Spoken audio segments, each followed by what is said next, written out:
Mukhang masasakit ang mga eksena. How was the experience working together in a film at meron bang mga eksena na hinugutan niyo ang past experiences niyo while filming? Ganun bang actors kayo? Hugot sa past experiences?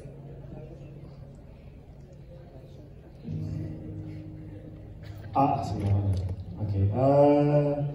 Hindi may iwasan. Hindi may iwasan ang humugot sa past. But I think, bilang aktor, nasa sa'yo na rin yan kung paano mo siya babawasan man. Yung nararamdaman mo. Just to protect yourself lang din. Dun sa pain na naramdaman mo. Kung baga kung kailangan mong humugot. Grabe yung pain mo sa trailer pa lang. Parang sobrang painted ka. Okay. Ayun, parang ganun. Jul, ikaw ba? Are you the type of actress who makes hugot sa experiences? Who makes hugot? I don't know. I think ayoko naman i-spoil masyado yung naging process namin. Josh, kasi it's such an intimate one and na kami lang talagang magkakaintindihan habang ginagawa namin to. But siguro ginawa namin inspiration was lalo yung happy memories namin. Kasi sa pelikulang to, matatrack din natin yung sa nakita nyo naman, mapapanood nyo yung naging journey ni Zai and Iwancho. And you know, I was really looking forward to coming together to make this film and recreate those happy memories that we really built so much in the past. Katalino mo ta, sarap mong pakinggan. Baleto. Of course, the question is for yung matatapang nating writer na kung paano nila to nagawa at ma-convince na napagwagian na Viva at Star Cinema mapagsama sila together. Alam ko maraming offers na they want together, pero Star Cinema and Viva ang nakabuo. What made you write this type of story though, Miss Kukay and Miss Crystal? Of course, we are joined by one of our co-writers also, si Jen, who's not here with us, and si Simon, yung isa sa mga bumuo ng story with us. Siguro, when we were just thinking of the project, talaga nag-iisip lang kami kung ano kaya magandang, kasi it's been a while since we had the love story for Star Cinema. And iniisip lang talaga namin, ano kaya yung generation ngayon, paano kaya sila magmahal? Ano rin kaya yung mga mag-stop sa kanila, ano yung mga binibitbit nila when coming into a relationship, ano yung mga factors na iniisip nila kung dapat ba magtatagal or hindi ang isang relasyon. Siguro isa rin yan sa mga naging inspiration namin while writing the story. And to be honest, it's been parang before the pandemic pa, gusto na talaga namin gumawa ng Joshua and Julia film. Pero hindi natutuloy. True. Pero we were so grateful that they both agreed to do this project. And we're here now. Na-inspired din kami actually sa Paubaya na music video. When we watched it, parang it was just so real for the two of them. And yun, gusto lang namin ikwento kung paano na ba din magmahal yung generation ngayon, di ba? Kung parang, paano na sila, do they really hold on? Kasi diba yung previous generation parang matiisin masyado in the relationship. So I don't know if na-try namin na makwento kung paano yung si Zai and si Wancho magmahal. I'm sorry, the characters are Zai? Zai and Wancho. Wancho. Tali, wanna add to? Ayan, Miss Crystal.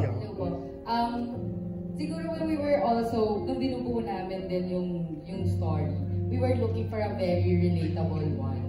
Diba? Na nakita naman natin yung kwento na two broken people, diba? Na magkikita ulit. Tapos may, syempre, diba, sa relationship naman kapag natatapos siya, may galit, may sakit, diba? At ang tanong talaga, may pagmamahal pa ba? Diba? So yun. So, ang daming what ifs. Pero ang tulong tanong, what now? Diba? After all that what ifs. Anong gagawin? So, yun. Ayun. Thank you, Ms. Crystal. Of course, tatanungin na rin natin ang ating director mula sa papabalik tamis sa teaser. Ngayon naman ay ramdam ang init, lasap ang pait at tumatagos ang sakit sa trailer.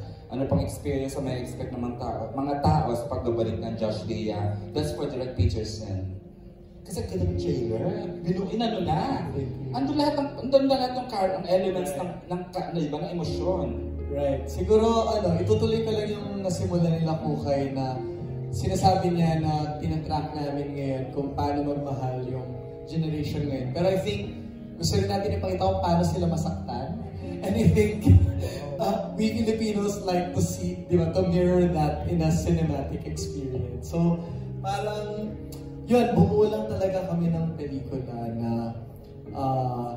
ang real nung sakit. I think parang it feels so fresh and current. And for Josh Leah, I think, because when I watch their films,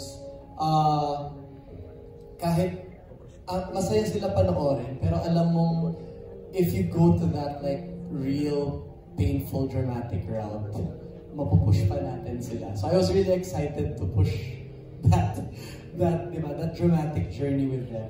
First time mong mag-direct ng bida ay former mga exes? Oo. Kasi iba yung route mo dito na tinahak eh. Yeah, and I think parang, yun nga, parang tama yung sinabi ni Ju kanina na sometimes I give them space because they seem to have this very intimate personal process about making the scene. So, they were so generous for sharing themselves. Of course, they're great actors, no? Direct? Sarap, no? Okay. Justin, babasahin ko yata itong question from Reggie Bonoan. Reg, would you want this read o ikaw o ako? Ako na lang. The questions for Reggie Bonoan. This is for Joshua and Julia. Nakakatuwa na balik na ang Josh Leah. Please take us back kung paano ito in-offer sa inyo at nag-guess ka ba agad and why? At ano ang namimiss nyo sa isa't isa? How was this offered? Pre-pandemic pa ba ito? At may tawanan ng creatives, mukhang may inside story tayo During the pandemic, parang we were receiving na calls and then setting meetings about it. Tapos, originally, iba yung kwento niya, and then years later, pa-evolve na yung material. And I think it really boils down to the right time and the right script. So, it's a feeling naman when you know na it's time and when the script is right for the two of us. So, I was on board, of course, right away. No, talaga? Good to hear that. Ito si Joshua kasi, nung in-offer sa'yo ito, ang dami mong ginagawa. Left and right yung teleseries. Yeah, actually, after Paubayan, nagka-offer na kami. Tapos so, controversial Paubayan. Music video. With Black Sheep pa to, nung una. Kaya lang hindi natuloy kasi parang hindi pa yun yung tamang panahon para gawin yan. And then after 5 years, doon na nangyari. Pag-pitch sa amin, parang ang dami ng ideas bigla, bakit hindi ganito, ganyan. So parang saya din yung moment na yan. That's why, nung unang pitch nila sa akin, sabi ko, game ako, gawin natin to, masaya to. Diba? Na-miss niyo isa't isa? Ay, wala akong pinupush ha. Sinatanong ko lang kung na-miss nila isa't isa. Of course, yeah. Na-miss ko yung may ka-eksena na naintindihan yung nararamdaman ko. Oh my God! Diba rin yung gano'n na. And lumalabas siya sa scene talaga. Yes, oo. And na-miss ko yung mga tawanan namin. Diba? Hindi lang kami, I mean, lahat tayo, diba, sa set. Oo, masaya kami lahat sa set. Sobra. Yung mga kasama natin sabi na,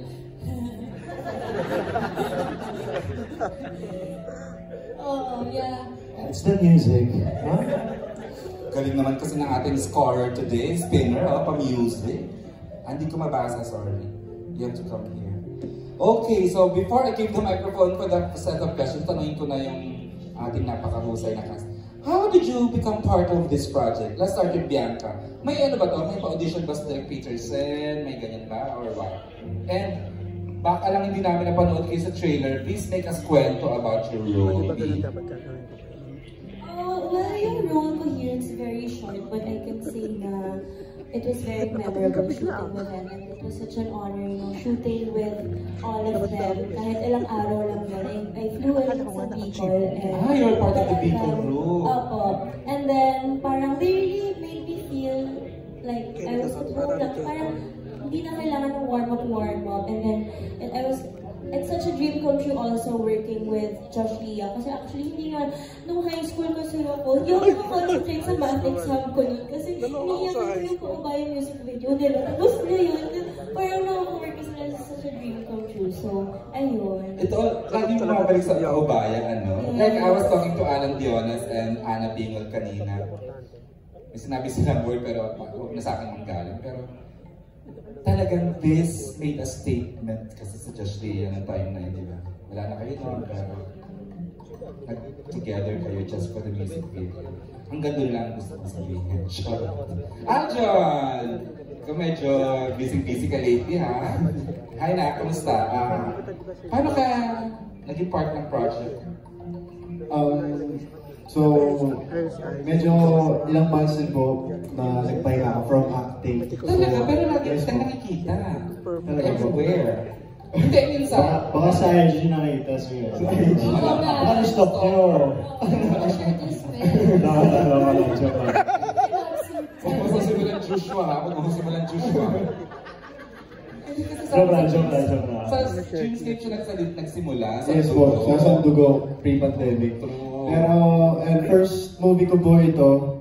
So, I'm very grateful na... First lang ba? On na naman? Gulat-gulatan na naman ako sa mga talaga. First ba? Yes po, very grateful talaga. Hindi ako nag-expect na papasali ako sa movie. Tapos... Pero si Direk yata may regrets. Chale! No regrets. Just kidding. Pero nung sinabi po nila sa akin, sobrang excited lang po talaga. Kasi no expectations at all. Sabi ko, gagawin ko lang talaga to kasi excited ako mag-acting. Of course. And of course, ay, gulat-gulat. Ay, Bong! Yes. Mukhang special ang role mo. We'll see. Wow! Hindi, nakuha ko po tong role na to. Ay, ang role ko po pala si Lay. Yung name is Lay. And ako Character mo yan. Yes, ako ang nag-iisang kapatid. Julia Barreto. Seryoso? O diba, nagulat din. Kasi kung sinabi niya Grabe ka naman! Ang ganda-ganda Gulat-gulatan lang ako. Ako din nagulat nung sinabihan ako ni Direk P at ni Sir Miko about this role. Sinabihan nila ako na kailangan ng Keki Sir sa movie na to. Tapos kapatid pa ni Julia, so nagpaganda talaga ako. Ayun talaga yung pressure ko. Achieve naman tonight. Paano ako papantay sa ganda ni Ate Julia? Barreto yan. Yes, Barreto. Kaya tawag nila sa akin, Bong Barreto. Oh my God. Yes. Jajamanin, di ba? Kaya abangan na lang po natin ano magiging eksena ng I'm happy for you. You get sa part ka ng magagandang projects, Bong. Julia. Kasi dati pa TikTok ka lang. Okay, thank you. Ayun. Kyla, do you ever rest? I mean, kasi left and right and shows mo, tapos may movie, tapos may isang Pero ako, grateful lang din ako na kasama ko sa movie na to. When they told me about it, I was also very excited to be part of it. Kahit hindi ko pa alam kung anong yung role. Sabi ko, game na ako. And of course, I've been wanting to work with Direk Peterson as well. First time? Yeah, first time. And of course, si Josh ang katrabaho ko na napakahusay. Sa Viral Scandal po. Si Julia, it was so nice to work with her. Parang immediately nag-click kami. So, ang ganda lang ng experience. Especially lahat ko. Kasi maganda at matalino. Kami magkakasama lahat sa Bicol. Lahat kami. Sobrang naging organic yung connection namin. Kaya parang ang sarap mag-work. Pag sure, happy rin naman yung dalawang trabaho. Yung set and of course yung bonding namin lahat. Ang role ko po dito, pangalan ko dito si Aya. Ako yung business partner at best friend ni Juancho, yung character ni Joshua. Alright. Hindi ko lang kasi sila naman nakitang-kita na yung role ni Joshua at ni Julia. This point, bibigay ko na talagang microphone sa unang magtatanong physical. Sino to, Justin? Ayan, magandang gabi po mga kapamilya. Ako po si Justin Irons sa ABS-CBN PR. Ayan, ang unang po magtatanong, by the way, we receive as 19 sets of questions. So kung di po aabot dahil sa time limit natin this evening, paumanin po. Pero hopefully makapture ng discussion yung soundbites na hinahanap nyo. For our first set of questions, kasama po natin si Tito Danny Vivas. Of course. Daily Tribune. Tito Dan, request ang tayo na you don't have to come here. Tayo na lang kasi we are, naka-live streaming tayo. Okay. Nakadilaw si Tito Danny. Yes. It's almost surely, or it's it cannot be doubted that this will be a hit movie. And one hit movie surely deserves another. Are you prepared to make more movies, even if it might affect your personal relationships and your personal lives? The question is for Tito Danny. Sorry, I forgot. For Josh and for Julia. Baka for alam mo, total nagkagawan tayo sumagot. Hindi nakasagot ng role niya si Miss Mean. Yes. Kasi si Bong nangangaksena eh. Yes, I heard, ang galing-galing mo raw, you're from PETA, and then, what's your role here? The name of my role in this film is Ate Lala. Parang ako yung nag-iisang rose amongst the thorns sa Casa Rosa, which is the restaurant owned by Juan Chop. Tapos, I'm very grateful to Peter Sen kasi karamihan ng mga pelikula niya sinasali niya. Wow, ang lakas mo. Favorite. So hindi mo to first, nagawa, first ka nang nauna. First nga nauna, natural, di ba?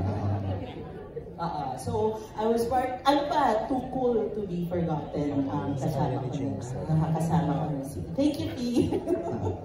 Thank you, Miss Mean. Okay, we are now ready sa nag-aagawang sumagot. Sino who's gonna answer the question from Tito Danny Vivas? Sorry, Tito Dan. Parang kanino po ulit yung question? Sorry. For sure, this will be a hit movie, and one hit movie cannot just be one hit movie. For sure, there will be next offers to do more movies, more team-up movies between the two of you. But are you prepared to do more movies, even if it might affect your personal relationships or personal lives? Interesting question. Are you open to answering the question? Definitely, Julia. Yeah, you know what, Tito? I feel like there's no might because I believe both Josh and I are both in a very secure place in our lives na kahit gumawa pa kami ng 10 pelikula, hindi naman yun yung intention naman nun ay hindi para makasira ng isang magandang bagay. So, yun lang. Siguro we're in a very secure position in our lives, and it's not, I guess, fair to put it that way to the people that will be, affected with the way that you ask the question. But we'll be fine. I think we're okay. Tignan mo, ang saya namin natapos yung Unhappy for You. Lahat ng nasa paligid namin masaya para sa amin. Minamahal pa rin kami. So I think it says a lot about where we both are in our lives. Nice. In other words, it's a yes. Joshua. Yes po. Di na lang din po yung sagot ko. Kasi actually, kami po ni Jude, parang iba na yung approach namin sa work this time. Mas professional. We know our boundaries na rin, alam mo yun. So, wala naman siguro ganun mangyayari, di ba? And, nagsushoot pa lang ako kami nito, nag-uusap na kami na sana makagawa tayo, pero sana comedy naman. Kasi bigang-biga kami dito. Masaya na ba kayo? Happy! Kaya pala hindi na yan siya sa pain. Yung balat tunod, doon naman talaga sa direct pictures and yung pain. Meron na kami peg na sana comedy. Oo, comedy. Yun na lang yung dinidream namin habang nag-excite kami ng mabibigat. One day, Josh, magka-comedy tayo. Yung comedy lang. Okay. Tito Dan, you're good? It's nice for you to do a comedy next. After Unhappy for You, it should be very happy for you. Thank you po. I'm very happy for you. Ay, Sir G, yung next question natin, babasahin mo from G. Trillanes. Actually, ang ganda. I was gonna tell you nga, Justin, gusto kong tanongin ito from G. Trillanes, ng editor ng Malaya. Okay, there's a video. This is for Julia muna. There's a video of you asking audiences if they would watch your movie with their exes. Kailan ka dumating sa point na you became comfortable enough to meet your ex? To meet your ex again, and ano yung nag-precipitate nung feeling na yon, okay na ako to Josh. Explain mo yung precipitation. So in other words, in a simpler manner, ano yung Precipitation. Naguluhan nga rin ako, pero sabi ko, ang ganda ng tanong, pero ako naguluhan. Hindi ko tinatanong. Ano ba ang tinatanong sa'yo?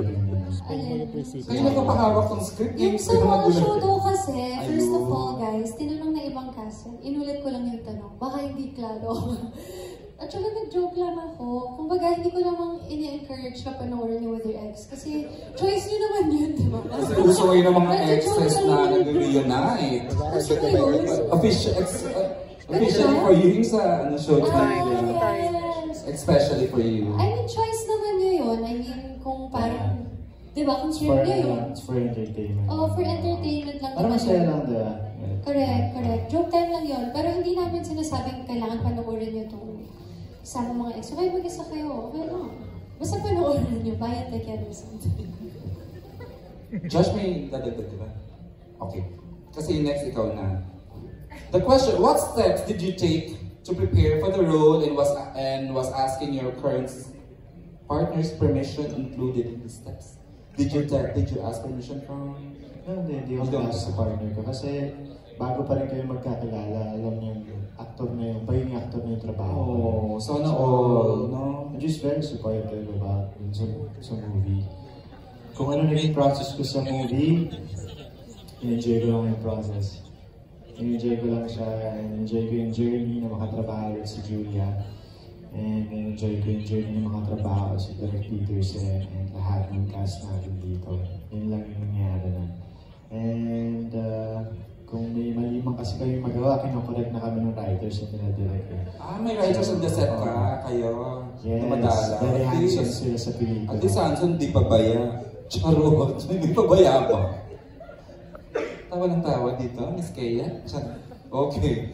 Ano, ikaw to o ako to, Justin? The next question will come from JP Anarcon of Freebie MNL. Yay! Birthday ni JP la 2 days ago. Hi James, stand up. Happy birthday. Uy, dito si Julia, favorite mo. Yeah, correct. Okay. Okay.